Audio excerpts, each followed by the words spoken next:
Ons praat en ons doen 'n reeks oor die kruis en wat het gebeur aan die kruis en die betekenis van die kruis vir my en vir jou. Alles wat rondom dit gebeur het, is neergeskryf en gedokumenteer, sodat ek en jy verstaan die volheid van die kruis en die volheid van wat gebeur het. Skeier Vrydag lekker saam met die jong klomp. En in my hart, ek wou dit graag doen, maar toe doen ek dit nie. As jy die kuier sou onderbreek het en gevra het, wat is die klere wat jy gaan dra die dag as jy in jou kus is? Wat sou jy geantwoord het? Wat sou jy gesê het? Dis 'n onderwerp waaroor ons nie baie praat nie. Dis 'n onderwerp wat nie eintlik aangeraak word nie, want ons wil nie daaroor praat nie. Ons is sensitief vir dit. Maar as jy vir 'n oomblik stil word en jy dink vanoggend, wat sal ek dra as ek binne in daai kus is?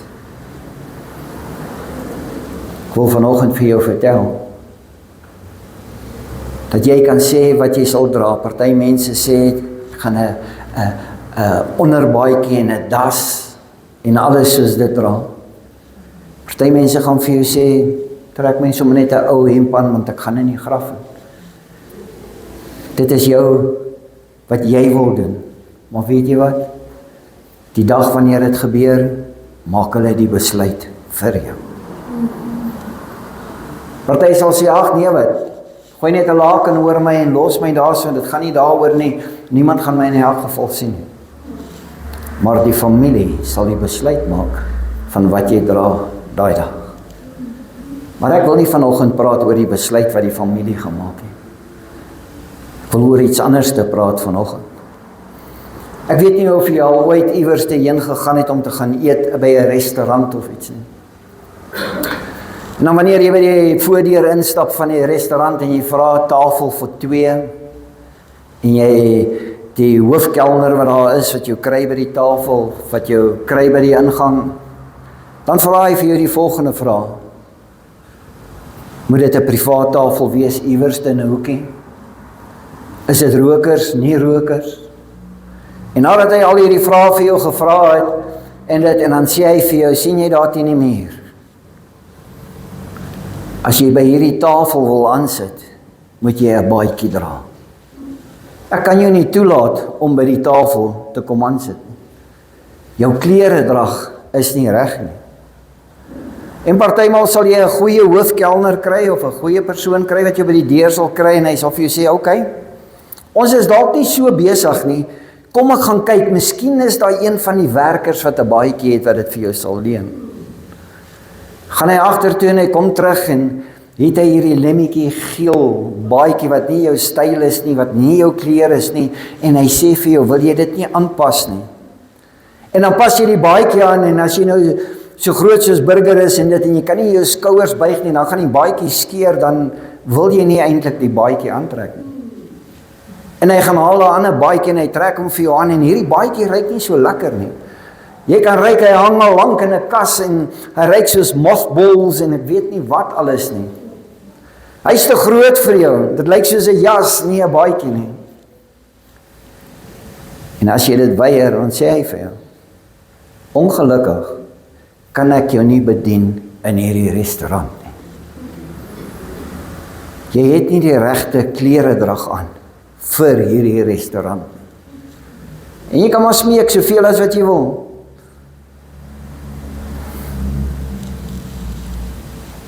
Wil jou vanoggend vra, wat se baadjie dra jy? En ek wil jou vat na die kruis toe. Dan wil ek vir jou gaan wys, wat se baadjie moet jy dra? Wat se baadjie is uitgekies vir jou? Mag hierdie woord vandag in ons harte spreek. Mag hierdie woord vandag vir 'n openbaring vir jou wees. Kom ons kyk na die skrifgedeelte, Johannes 19 vers 23 en 24.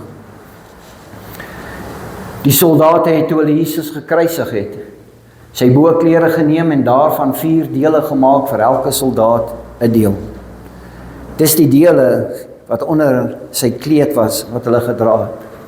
Hulle het dit opgedeel, want dit was die prys. Elke keer as hulle iemand gekruisig het, het hulle geweet daai persoon gaan doodgaan, hy gaan nie daai klere meer nodig het, nie. En dit was soos 'n beloning gewees vir die soldaat. So elkeen sou 'n deel kry, en elkeen sou 'n gedeelte daarvan kry as hulle beloning. Hulle het ook die draarrok geneem, dit was 'n naadlose kleed, van bo tot onder aaneengeweef. Hulle het toe vir mekaar gesê, moenie dit skeer nie, laat ons liewer daaroor loot en so bepaal wiesens sal dit wees. Dit is gedoen sodat die skrif vervul kan word. Psalm 22 vers 19 staan dit, sy klere sal nie verdeel word nie. Maar daar's 'n rede hoekom hierdie kleed nie verdeel kan word nie. Jy sien, hierdie was 'n spesiale kleed. Hierdie kleed was 'n kleed wat gegee word aan 'n persoon, 'n Joodse man, sodra hy die huis verlaat, word hierdie kleed aan hom gegee. Of Maria vir Jesus hierdie kleed gegee het, sal ons nie weet nie, want dit staan nie in die woord nie. Maar hierdie kleed was 'n besonderse kleed, want hy sê vir jou, dit was van bo tot onder, dit was naadloos. Met ander woorde, dit was spesiaal gemaak. Dit gaan vanoggend alles oor die kleed van Jesus by sy kruisiging. Die kleed wat hy uitgetrek het. En wat ons gaan kyk na die betekenis van hierdie kleed. Die profesie het gesê, die kleed sal uitgetrek word en die kleed sal nie geskeur word nie. Die kleed kan nie verdeel word nie. Jesus het die kleed uitgetrek en hy het was hy basies naak aan die kruis. Vir 'n Joodse man was dit 'n belediging om naak te wees. In hulle kultuur was dit 'n skaamte om naak te wees. In hulle kultuur het die naaktheid van 'n Joodse man beteken, jy is 'n mislukking. Jesus het sy kleed uitgetrek en dit neergelê, en hy het 'n mislukking geword. Hy was vernederd gewees, in hulle kultuur was hy geshame. Hy het geen sonde geken nie, hy het dit nie verdien nie, maar dit was my en jou sonde wat op hom geplaas was. Dis my en jou sonde wat veroorsaak het dat die kruis daar was. Jy sien die kleed wat hy uitgetrek het. Hy kon nie die kleed aanhou en dan die kleed van sonde bo-oor dit aantrek nie. Hy moes ontslaag geraak het van hierdie kleed. Want by die kruis het 'n ruiltransaksie aangegaan. Ek wil dit nie vooruit hardloop nie. Die kleed het ook partymal die karakter van die persoon verteenwoordig. 'n naadlose kleed het daarop gedui dat daar geen imperfeksie is nie. 'n naadlose kleed het gewys dat daar geen fout is in die kleed nie.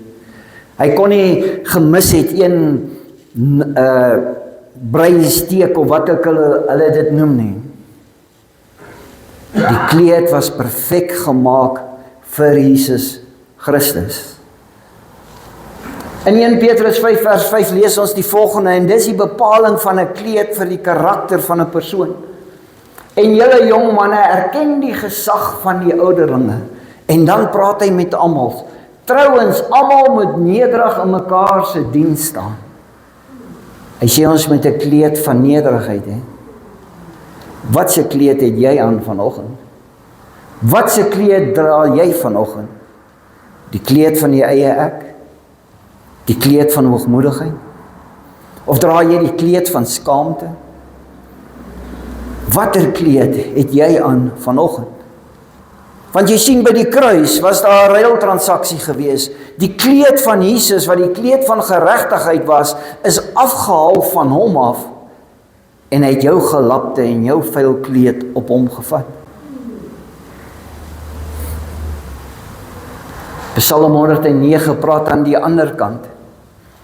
Vervloeking was vir hom soos klere, dis Dawid wat dit skryf. Hy skryf dit van 'n persoon wat boos is, 'n persoon wat nie 'n karakter het van eerlikheid en opregtheid nie. Hy skryf, vervloeking was vir hom soos klere, soos water vir sy liggaam, soos olie vir sy beenderre. Mag sy vervloeking wees soos klere wat hy dra. Jy sien, hy word erken aan sy klere. Hy word erken of die kleed van nederigheid, of die kleed van liefde, of die kleed van die vrug van die gees, of die kleed van die wêreld en die dinge van die wêreld. Vanoggend sê God vir my en vir jou, daar's 'n kleed wat afgehaal is en wat wag vir jou. Daar's 'n kleed wat nie verdeel kan word nie, want die geregtigheid van Jesus Christus kan nie in dele opgedeel word, dat oom Henny kry die bors, en daai persoon kry 'n been, en daai persoon kry 'n arm nie. Die kleed van geregtigheid klee jou volkome in een stuk. Ek kan nie sê ek het 'n kleed van geregtigheid aan, net wanneer ek tussen kerksmense is nie. Kan nie sê ek het 'n kleed van geregtigheid aan, net wanneer ek op Sondag hier by die kerk is nie. Dit is nie die waarheid nie, want dis nie hoe die kleed werk nie. Die kleed trek jy aan, en dan bepaal dit jou karakter. 'n Kledingstuk simboliseer die karakter van daai persoon. Die naadlose kleed van Jesus het sy karakter vertoon. Geen imperfeksie, in eenheid met die Vader, van bo na onder. Nie van onder af boontoe nie. Alles wat van die Vader afkom, dit het hy gedoen.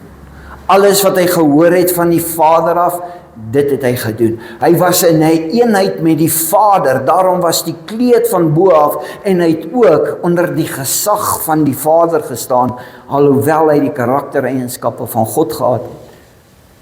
In eenheid met die Vader, ononderbroke perfeksie van bo na onder. Van bo tot onder aan mekaar gewees. Jesus het nie sy eie wil gedoen nie. Hy het nie gesê, ek doen net wat ek wil op hierdie aarde, want ek is Jesus, die seun van God en die seun van die mense, en ek kan doen net dit wat ek wil nie. Net soos ek en jy, kind van God, wanneer ek en jy 'n kleed van geregtigheid aantrek, kan ek en jy nie meer doen net soos wat ek en jy wil nie.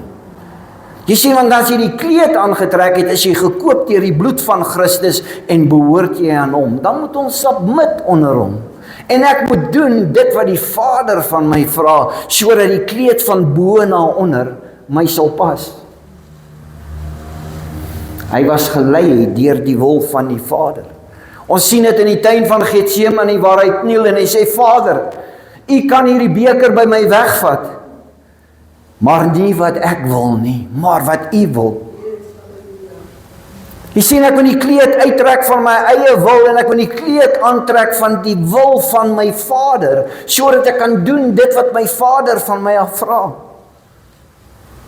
Hy was gelei in alles, van bo af.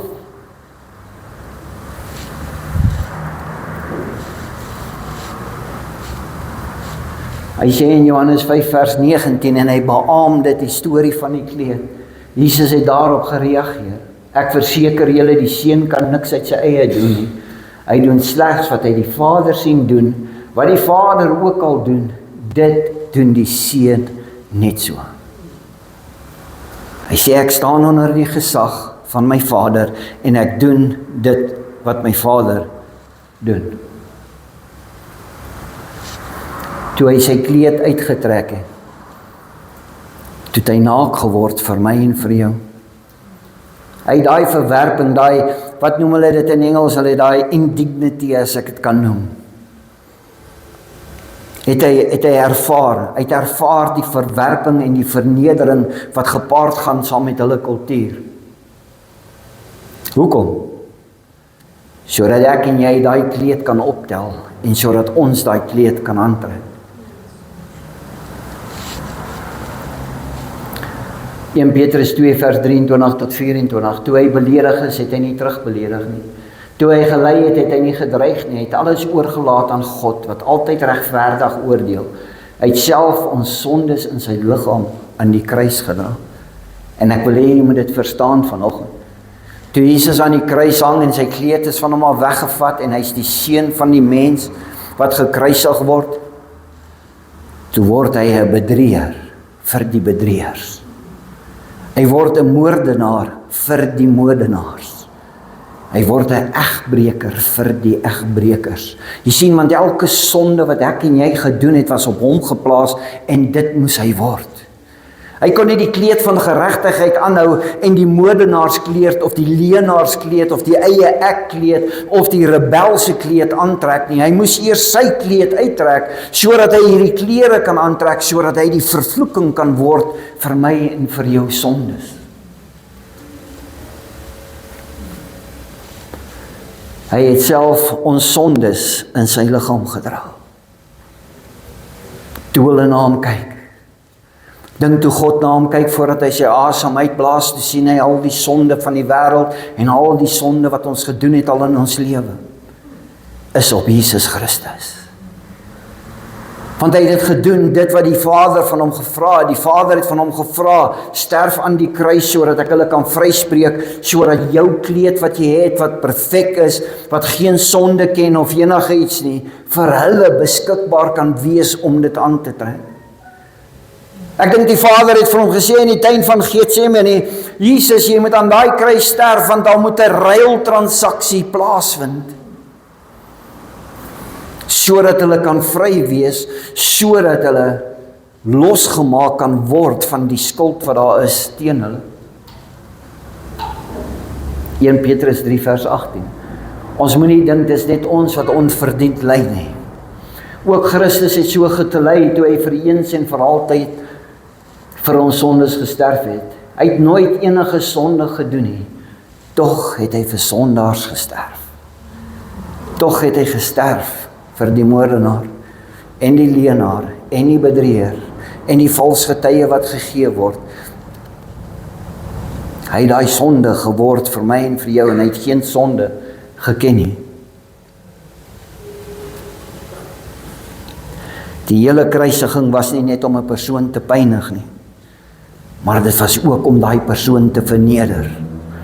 Het jy al ooit gewonder waarom moes hy sy eie kruis dra? Hy moes deur daai strate loop met 'n swak liggaam, 'n liggaam wat gebreek is en alles, sodat hy verneder kon word. Sodat daar waar hy geswoeg het onder daai kruis en waar hy geval het, mense hom sou uitjou en vir hom gelag het. Mense sou gesê het, jy is die misdadiger, vir jy het jou verdiende loon gekry, dra daai kruis. Hy het nooit enige sonde gedoen nie. In sy gedagtes, jy wat dit hoor vanoggend, ek doen dit vir jou.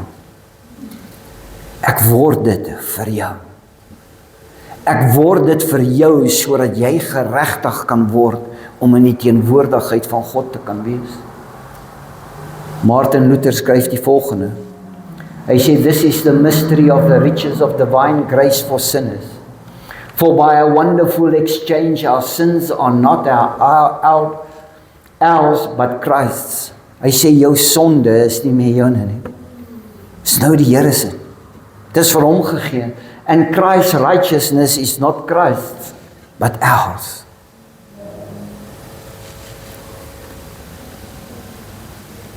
Wanneer gaan jy die baadjie van geregtigheid aantrek? Daai kleed wat afgehaal is en vir jou gegee is, party van ons is soos die soldate. Kom ons werp eers die lood. Miskien moet ek dit aantrek, miskien moet ek dit nie aantrek nie. Kom ek gee dit nog 'n week kans. Hulle het soos dobbelsteentjies gehad wat hulle die lood gewerp het. En ons dobbel met ons lewe, want ons wil nie die kleed van geregtigheid aantrek, wat hy vrywilliglik uitgetrek het vir my en vir jou. Niemand het hom geforseer nie, hy het vrywilliglik uitgedoen volgens die wil van die Vader. Dit is wat Martin Luther skryf. Sy kleed is my kleed. My sonde is nou syne. Hy het daai ruiltransaksie aangevat en hy het dit weggevat en hy het dit weggewas van my en van jou af. Hy dink nie eers meer daaroor nie. Hebreërs 13 vers 13 in die Amplified sê die volgende: Let us then go forth from all that would prevent us to him outside the camp. Hy was buitekant die stad, op Calvary was hy gekruisig, Golgotha. Bearing the contempt and abuse and shame with him. Daai vernedering en daai straf moes ek en jy saam met hom gedra het. Maar nogtans was dit die genade en die liefde van God, wat gesê het, ek gee dit vir my seun, ek gee jou 'n kleed van geregtigheid. Dis 'n kort boodskap vanoggend, waarby ek wil afsluit. Ek wil met jou die volgende deel. Iets wat iemand geskryf het. Is dit nie wat gebeur by die kruis nie? 'n sitplek by die tafel van God wat hy vir jou voorberei het, is nie vir sloppy mense nie. Hoor wat sê hy? Dit word so beskryf. But who among us is anything but sloppy? Vraagteken. Unkept morality, untidy with the truth, careless with people. Our moral clothing is in disarray. Yes, the sitting at God's table is high, but the love for His children is higher. So He offers you a gift of righteousness. Hy gee vir jou 'n kleed van geregtigheid, sodat jy eendag by die tafel kan kom sit wat hy vir jou voorberei. Begrafnisklere gaan jy nie kies nie. Die geliefdes gaan dit vir jou kies, die dag wanneer jy by die begrafnisondernemer lê. By die huis gaan hulle 'n besluit maak en sê, kom ons begrawe pappa of oom of wie ook al in hierdie klere. Maar jy moet kies of jy die kleed van geregtigheid aantrek, want niemand kan dit namens jou vir jou aantrek nie. Terwyl Jesus aan die kruis hang, het die vernedering van naaktheid, mislukking. Thank you, Anthony. En as misdadiger sy kleed geword. Hierdie kleed kon hy nie boor sy kleed van geregtigheid aantrek nie. Hy moes eers die kleed van geregtigheid uittrek, sodat hy 'n onsondige kleed kon aantrek. Hy was nie skuldig aan enige sonde of misdaad nie. Nogtans het hy dit gekies, hoewel hy nooit die straf verdien het nie. Dis die liefde en die genade van God vir my en vir jou. Ek en jy was skuldig aan soos elke misdaad voor hy gesterf het. Daar's nie een van ons wat kan sê ons is perfek nie. Daar's nie een van ons wat kan sê ek het nie deel gehad aan die kruisiging van Jesus Christus nie. Dit was nie my sonde nie. Ek het nie sonde gepleeg nie. Ek is vry van dit af. Nie een van ons wat hier kan sit vanoggend kan dit sê nie. Maar God sê vanoggend vir my en vir jou, as jy nog jou baadjie dra van enigiets van hierdie, daar's 'n kleed wat uitgetrek is vir jou, wil jy nie hierdie kleed aantrek? Jy sien, wanneer jy by die kruis uitkom, kan jy niks verder na die kruis saam met jou vat nie, behalwe 'n nuwe kleed. Ons het doopkandidate vanoggend en hulle gaan gedoop word en hulle word begrawe in die ou self en hulle gaan opstaan met 'n nuwe kleed in Jesus Christus. Want voordat 'n persoon gedoop kan word, moet hy verklaar, ek het Jesus Christus aangeneem as my saligmaker en verlosser en ek is geklee met sy geregtigheid en ek gaan sterf in myself. Jy kan nie by die kruis uitkom en die bloed van Christus ervaar, wat drup op Golgotha op die klippe, en sê ek bly dieselfde nie. Want dan besef jy nie die genade van God nie. Jy besef nie die liefde van God nie. Jy besef nie dit wat God sy seun laat deurgaan het, sodat ek en jy dit hoef nie deur te gaan nie. Hy het sy kleed vir my en vir jou gegee. Moenie dobbel en besluit oor wanneer jy die kleed wil dra nie.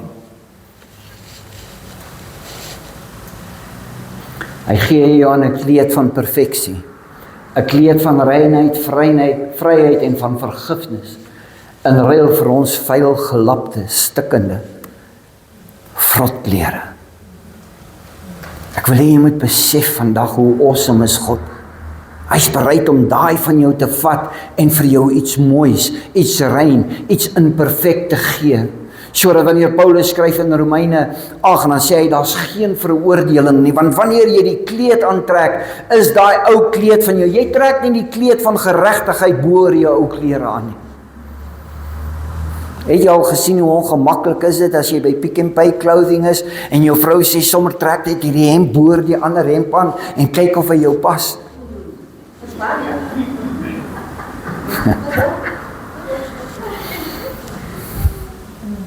Jy moet eers die ou klere uittrek, of die ander hemp uittrek, voordat jy daai en aanpas, om te sien hoe mooi lyk hy aan jou. Sien, ek moet ontslae raak van die ou klere, ek moet ontslae raak daarvoor, en dan kan ek die kleed van geregtigheid aantrek. Ek kan dit nie behoor my ou klere aantrek nie. Ons stikkende en verslete klere. Laasweek het ek gepraat van 'n hond wat in 'n asblik grou. Het jy al gesien party mense, en ek diskrimineer nie teen mense wat in asblikke grou of enigiets nie. Hulle ruik nie aangenaam nie, maar weet jy wat? Jesus het daai kleed ook aan hom gevat. Daai stinkende kleed was hy bereid om aan te trek, sodat jy 'n kleed van geregtigheid kan aantrek. Maar dan sit ons met die dobbelsteentjies en die lood, en ons gooi dit en ons sê miskien volgende week, of miskien volgende jaar, ek is nie nou reg om die kleed van geregtigheid aan te trek nie. Ek wil vandag vir jou sê, sonder die kleed van geregtigheid gaan jy nie sit by 'n sitplek aan die tafel van God nie. Net soos daai persoon by die restaurant weier dat jy moet inkom om by die tafel te sit, want jou kleredrag is nie reg nie. Net so as jou klere nie drag nie reg is nie, gaan jy nie sit aan die tafel of 'n sitplek kry by God nie. Galasiërs 3 vers 13. Christus het ons losgekoop van die vloek van sonde deur vir ons 'n vloek te word. Hy het dit klaar gedoen. Jy hou dalk nog net vas daaraan. Jy hou vas aan die vloek want jy kies om sonde te doen. Jy kies om te sê, ek wag voordat ek die kleed van geregtigheid wil aantrek, want die lewe en die dinge van die wêreld is vir my lekker. Die lewe is vir jou lekker in Christus ook. Daar's mense wat jou geniet, en daar's mense wat saam met jou is in Christus, wat nie deel is van die wêreld nie. Hy het die ruiltransaksie aangegaan, want daar is geskrywe, vervloek is hy wat aan die hout hang. Die 1947 vertaling. Vervloek is hy wat aan die hout hang, hy het aan 'n houtkruis gehang, hy het 'n vervloeking geword, sodat jy 'n geseënde kan wees. Wil jy kies om nie 'n geseënde te wees nie? Wil jy kies om 'n vervloekte te wees? Ek dink jy moet mooi hieroor nadink. Ons nader tot die kruis geklee in 'n kleed van sonde en veroordeling. Ons los dit by die kleed, by die kruis, en ons stap weg geklee met die volgende. Hoor wat skryf hy dit, en Christus het gepraat van exegesis en eisegesis, en ek wil vir jou sê, ek het dit uitgehaal, met klere van geregtigheid aan soos beskermde klere. Wanneer jy dit uittrek en jy trek die kleed van geregtigheid aan, Jesaja 59 vers 17, met klere van geregtigheid aan soos beskermende klere. Hy sal regverdig aantrek en ook waarheid, die gordel van die waarheid sal hê, Jesaja 11 vers 5. Ek verheug my in die Here, ek is bly in my God, want hy het vir my klere van redding aangetrek. Daar's vir jou redding, wanneer jy die kleed van geregtigheid aangetrek het. Sonder die kleed van geregtigheid is daar nie vir jou redding nie. En vir my die mantel van regverdigheid omgehang. Jesaja 61 vers 10. Jy sien, by die kruis los ek my vuil verslete klere, en hy trek dit aan, en hy trek my aan met al hierdie mooi goed. Dit was nie net genoeg om 'n tafel vir jou voor te berei nie. Dit was nie net genoeg om 'n sitplek te reserveer vir jou nie. Daar was nie net genoeg om seker te maak dat jy daar kan uitkom nie. Hy het nog meer gedoen. Hy het sy kleed vir jou gegee, sodat jy as sy eregas reg geklee sou wees vir die geleentheid. Jy gaan staan en klop aan daai deur en sê, ek wil kom sit aan die feesmaal van die bruilof, en die deur gaan nie vir jou oopgemaak word nie, want jou kleredrag is dalk nie reg nie.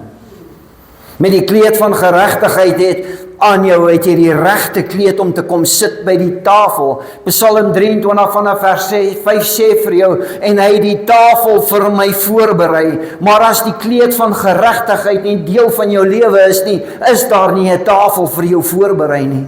Want by hierdie tafel wat hy vir jou voorberei, is daar goedheid en guns tot lewenslang. Hy praat van die tyd wanneer ek en jy ons oë gaan toemaak en ons gaan die ewige lewe in. Lewenslang sal ons die goedheid en die guns van God ervaar, maar jy moet seker maak, jy het die kleed van geregtigheid aan. Hy kan jou nie aantrek soos met 'n begrafnis nie. Jy moet sê, ek tel hy kleed myself op en ek trek dit aan. En dan sê hy vanoggend vir my en vir jou, hy het dit alles gedoen, net vir jou. Net vir jou, sodat jy die eregas kan wees by die tafel. Dis hoekom Jesus Christus gesterf het aan die kruis. Dis hoekom daar 'n besonderse kleed is wat uitgetrek is, sodat jy daai kleed kan aantrek, sodat jy kan sit by die tafel wat vir jou voorberei is. En nie weggewys word nie. Ons kleed is onwaardigheid. Hy gee ons 'n kleed van waardigheid.